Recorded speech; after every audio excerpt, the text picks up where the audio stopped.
nahas apa yang dialami seorang remaja berinisial MA, warga Jalan Lorong Karya Tunggal, Kecamatan Ilir Barat 1 Palembang. Muka dan dadanya melepuh usai disiram air keras oleh seorang pria tidak dikenal.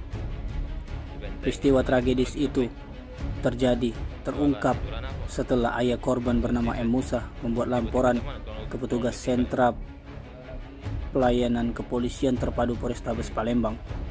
Menurut Musa, anaknya disiram pakai air keras di pelataran Benteng Kuto Besar Palembang. Saat mau menutup jualan, tiba-tiba ada seorang pria yang melempar pakai cuka parah yang mengenai wajah dan bagian dadanya. Hingga saat ini, anaknya masih dirawat di rumah sakit karena mengalami luka bakar.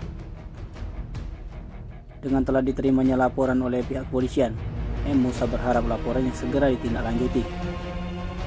Laporan M. Musa telah diterima SPKT Polrestabes Palembang yang termasuk dalam tindak pidana kejahatan perlindungan anak Undang-Undang Nomor 23 Tahun 2002 tentang perlindungan anak sebagaimana dimaksud dalam pasal 80 Undang-Undang 35 Tahun 2014. Kita siapa namanya, Pak? M. Al-Farizi ya. Kita datangkan gitu ke sini untuk apa, Pak?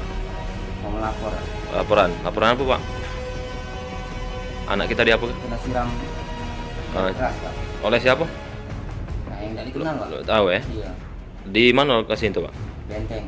Di Benteng ya. Anak kita tuh lagi ngapain? Jualan, Pak. Jualan ya. Jualan apa, Pak? Sosis, Pak. Jualan sosis ya. Nah, Tiba-tiba cak mana kronologi singkatnya tuh, Pak?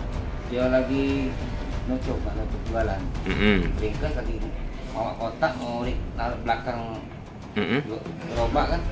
Tiba ada yang melempar. Kena dia. Langsung kena muka dia. Muka dia. Selain muka apa lagi, Pak? Kena? Dada-dadanya. Dadanya. Sekarang anak Bapak di mana? Di umum. Rumah sakit umum.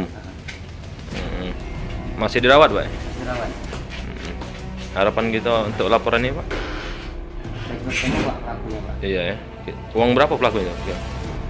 Uji anak kita. Tapi DWA. DWA nih. Belum kenal semuanya ya. Tidak kenal ya. Umur anak kita berapa? 16 tahun, Pak. 15 tahun. Masih sekolah? Iya, kelas 1, Pak. SMA ya. Oke. Tim Liputan Sumsel Abdi TV melaporkan.